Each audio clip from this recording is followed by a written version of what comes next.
My name is Martin. I'm with Moxa Europe. I'm a business development manager dedicated for the core vertical market. Today, my topic will be redundancy concepts in IEC 61850. And just to let you know, what you will expect in this 30-minute talk is first a quick introduction to redundancy in general, so that you know what we're starting off with. Then I'll go into the basics of ERP architecture.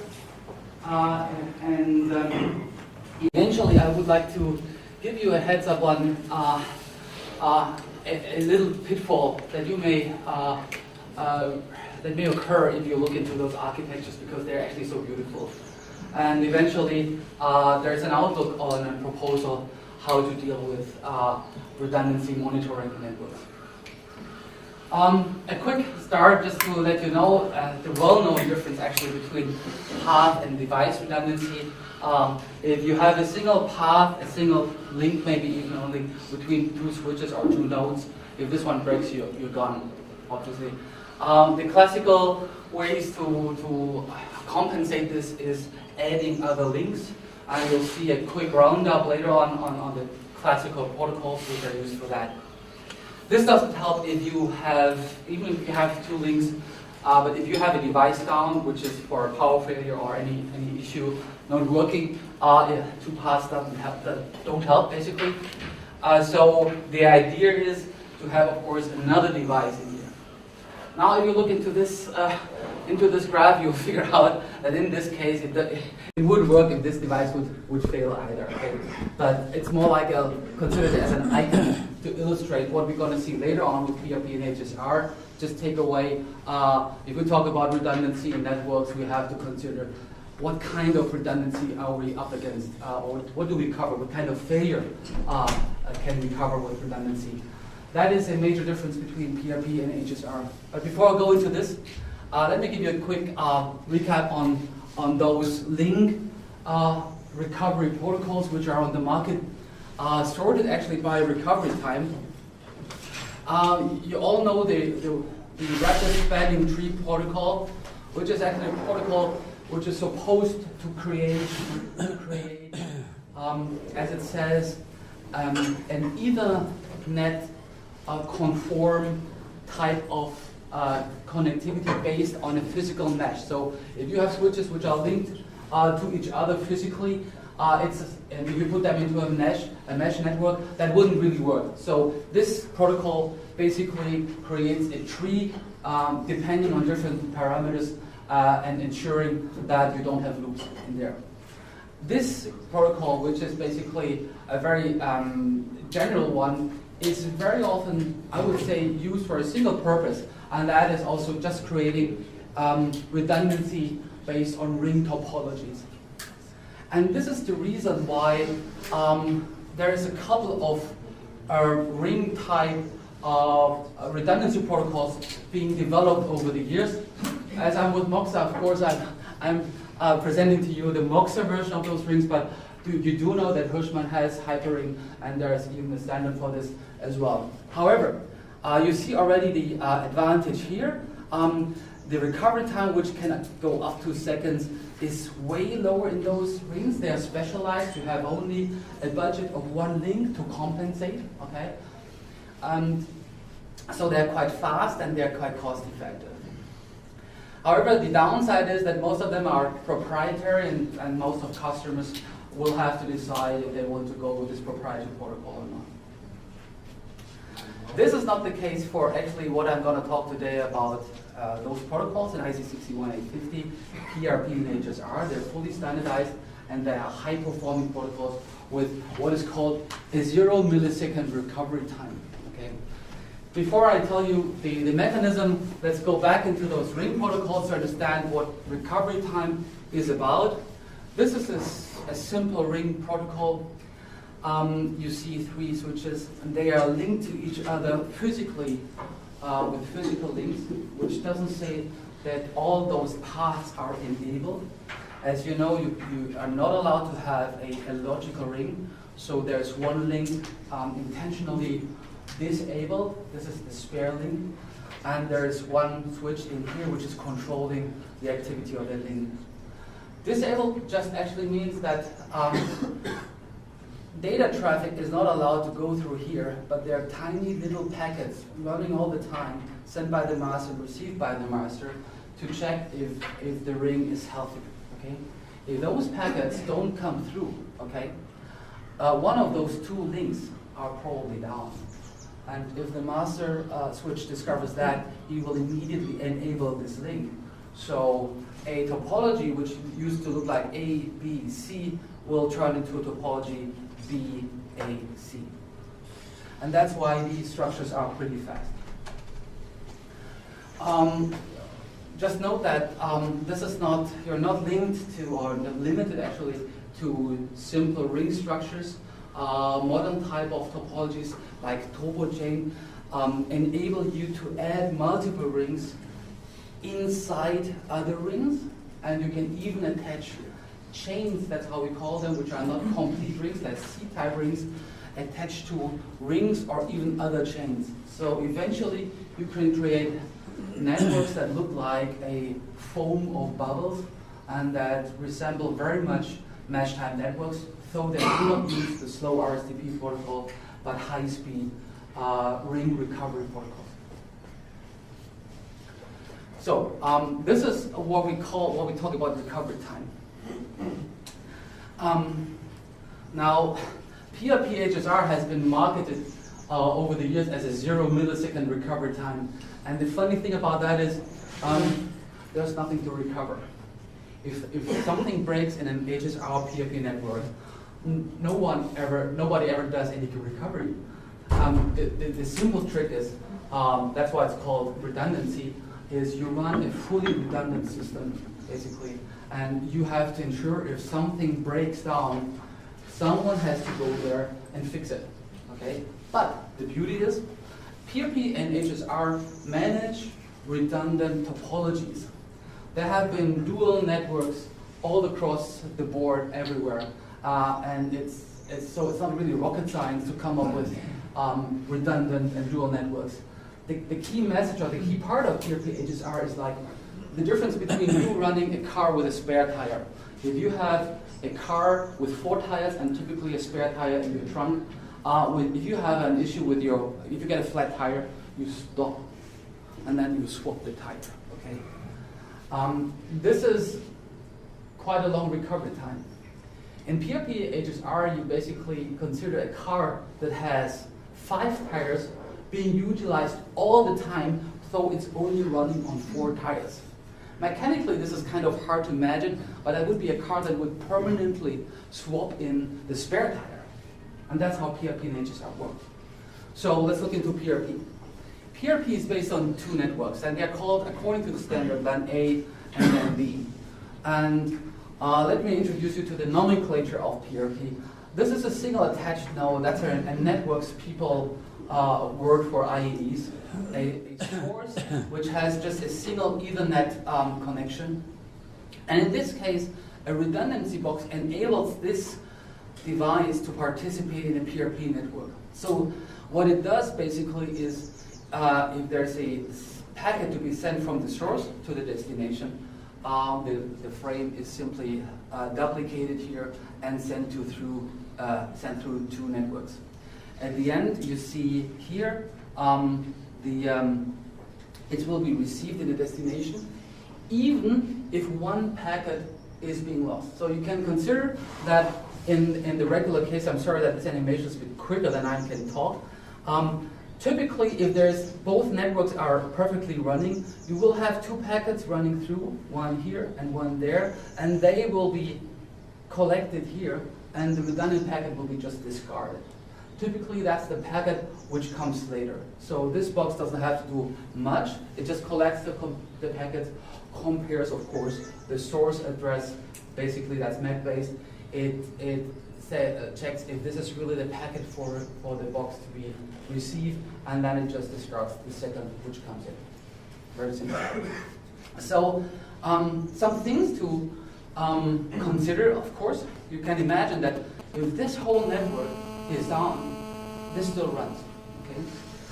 And the key point here is that the receiver doesn't see anything. PRP and HSR work like black boxes, okay? And that's why the marketing term of zero recovery time comes in. This guy doesn't even know, and that's the great pitfall actually, that a whole network is down, because behind this redundancy box, there's no information anymore which packet or which of the duplicates have been used.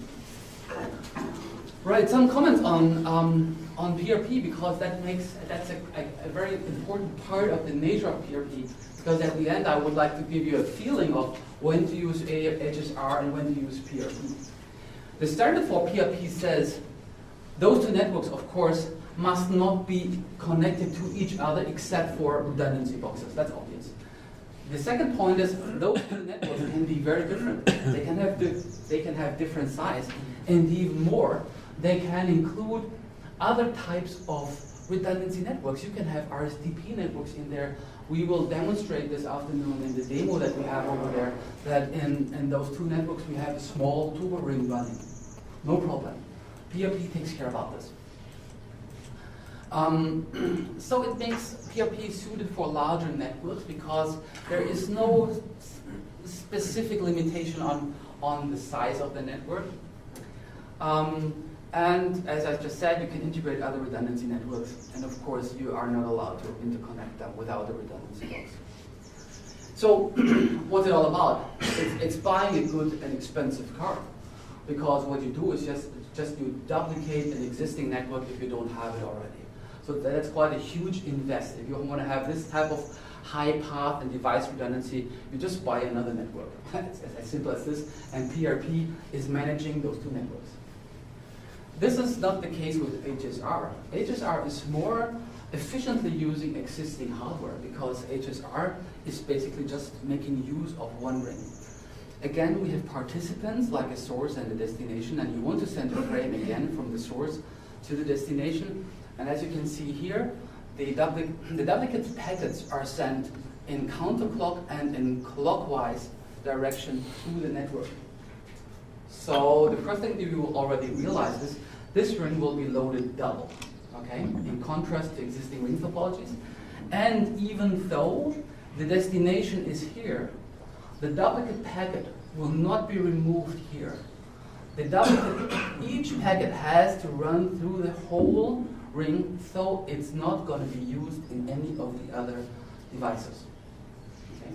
That makes it simple to process those frames, but of course creates a load of an HSR ring. So you can just keep in mind, HSR rings, your net throughput is half of the physical or this capacity of the ring, because you're loading this twice. So again, the same thing. Now, what's happening in case of failures? There is kind of a bit of limited redundancy. You imagine, if anything, what happens if one of those redundancy boxes or IEDs, which are already enabled for HSR maybe, go down, you will cut off a part of the ring, okay? Not just the one which is attached to it, but you will cut off a part of it. And just imagine what will happen, where and when this will occur. You have kind of limited capacity for redundancy. You do have device redundancy, you do have path redundancy as well. Another topic to mention, which is very important for HSR to consider, is the limited network size. Okay, as you are starting to load the network with more and more traffic, the more devices you add into, the number of IEDs you can get into the network is limited. Currently, this ranges depending on the speed of the interface between 10, 20 based on a 5 megabit per second SV stream. So that's already an idea about HSR rings. Consider them as local entities to provide local redundancy, in contrast to PRP. Another limitation is that only HSR nodes are allowed. So don't even think about adding a switch into that and just adding another network. This is not possible. HSR rings are very small entities which are not supposed to be intersected by any other network topology. Okay? And I think now you can already guess where we're going to go now, because if you have two protocols that provide seamless recovery, boundless communication, there is a space for each of it. Okay, it's not a redundant set of redundant protocols. They have their own space to work for, and that's what I'm going to show you in the next part. I would like to show you how you can get redundancy on multiple levels.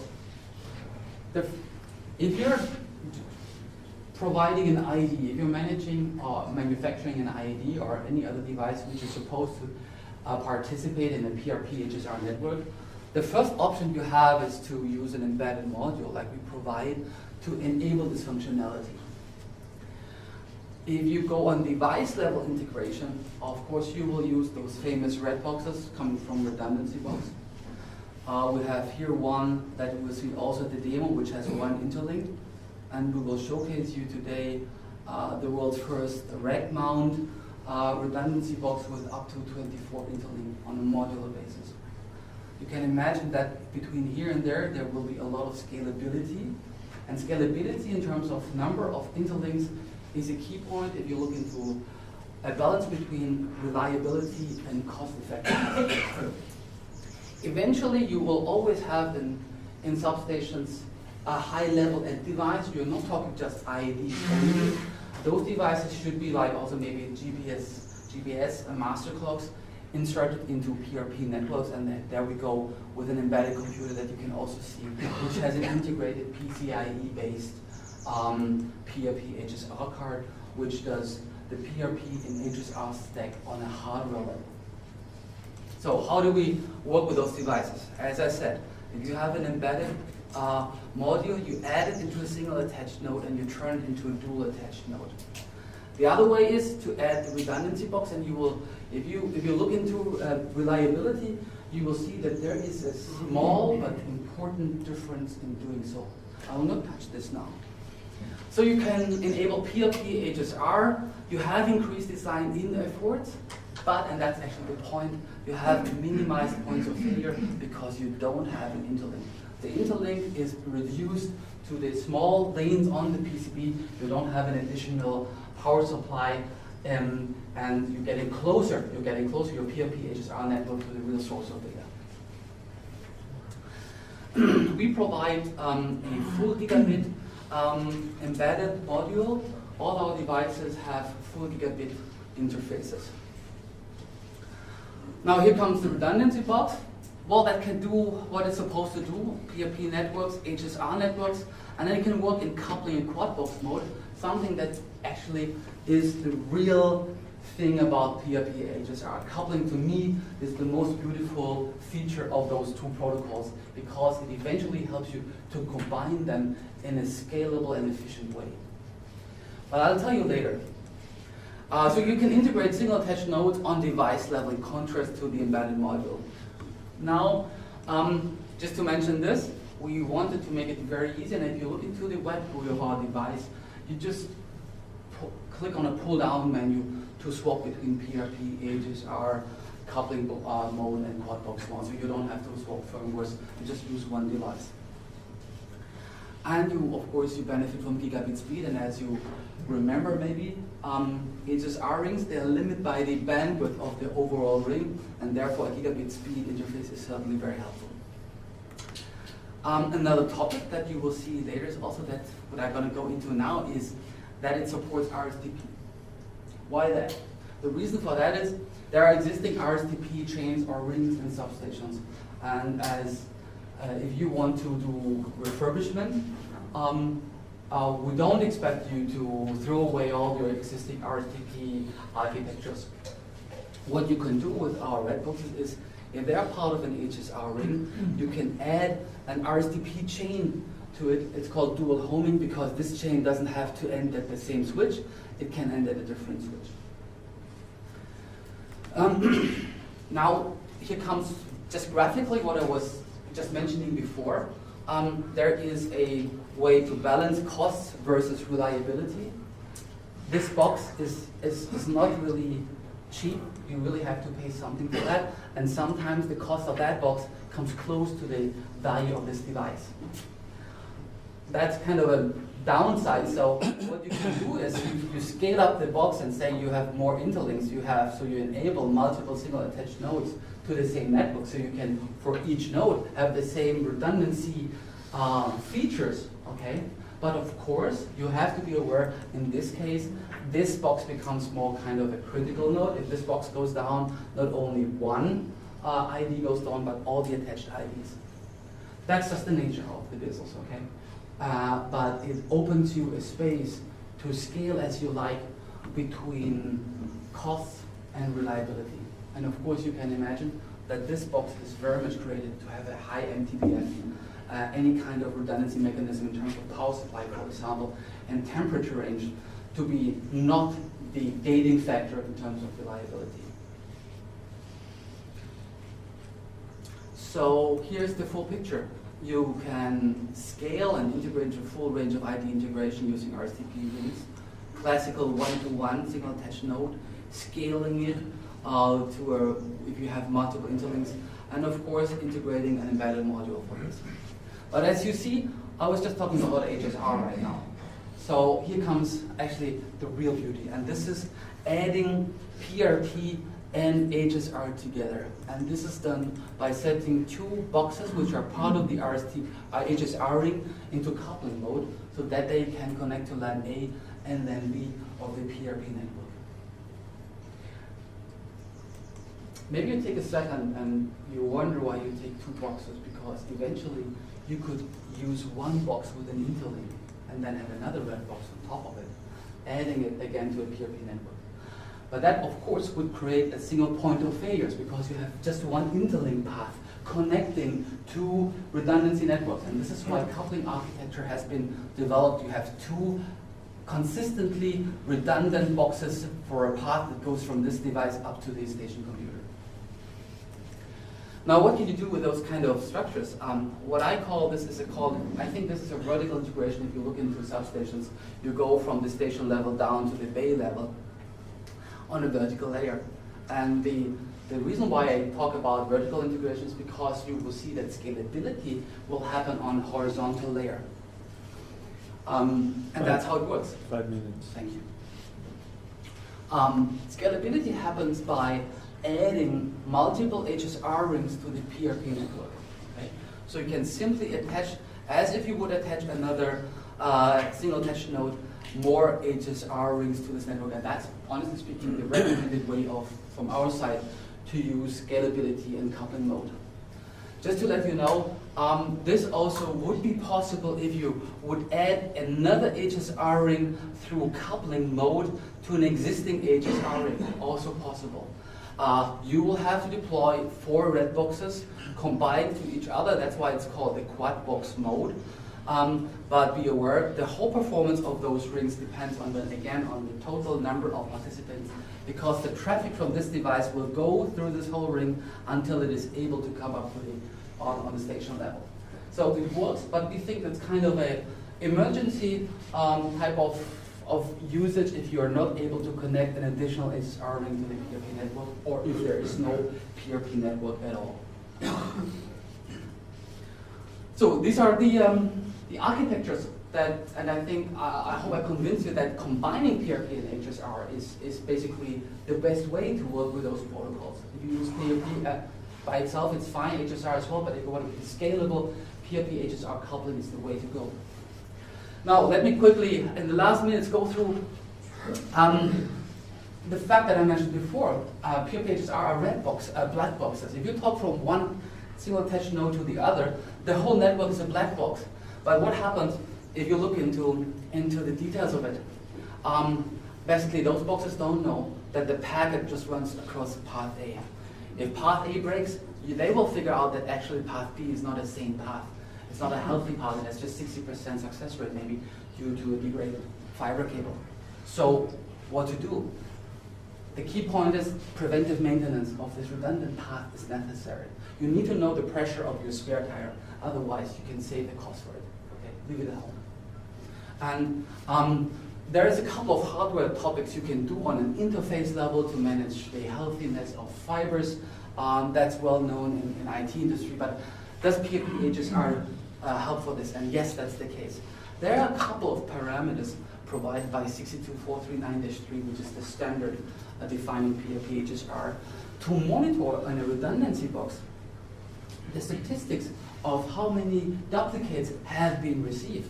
Because if you don't receive from path B for a long time any duplicate, the likelihood is very high that this network is down, right? So what we propose is to look into this data, and as this can be a lot of data because you have a lot of redundancy nodes in the network, and you're not able to look into SNMP-based counters, we propose to have this being managed by middleware running on embedded computers. But that's just an outlook. What I want to go into is just, I mentioned already SNMP. This is typically the language that redundancy boxes talk. These parameters are defined by SNMP. So if you have a SCADA system, that's all fine if you work in the classical IT world, but most of the power stations work with power SCADA systems.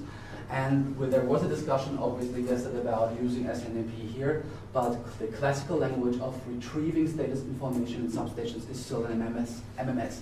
Well, so how do you bridge this if IDs talk MMS and your redundancy network needs to be monitored by SNMP?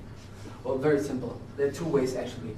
One way is you just convert this. You use again a middleware layer where you have an SNMP client that converts this to an MMS server, and you have your power SCADA just talking to the MMS server. Of course, this server is retrieving classical MMS information from IEDs, and it's merging basically like two worlds into one. The other way, and that's what you will see in the demo later this afternoon as well, is just make those guys talk MMS as well. So we have integrated MMS servers into our redundancy boxes and most of our switches. Okay, you will see this in the power SCADA system that Copper Data provided. Then you will see in the afternoon how we can monitor the healthiness and the redundancy status of a network. And that's how we think the whole network should look like in the future. There shall be only one power SCADA system for the ease of operation, and it will not be able only to monitor the real electric data, but also of course, the status of the network. So that's my summary. Perfect timing. Thank you for giving me the hint. Okay. Are you done? Okay. Just wrap it up. Okay. We think PHSR, though it's still quite some invest, is a future way for vendor-independent redundancy with ultimate recovery performance with a beautiful sentence. We see this not just happening in power. We like that the power market is driving this, but other markets like this as well. We think, if you think about PHSR, consider to combine them because that creates the ultimate power of these architectures. And eventually, don't forget, if you have this real nice spare tire, ensure that you watch how it's working. Thank you.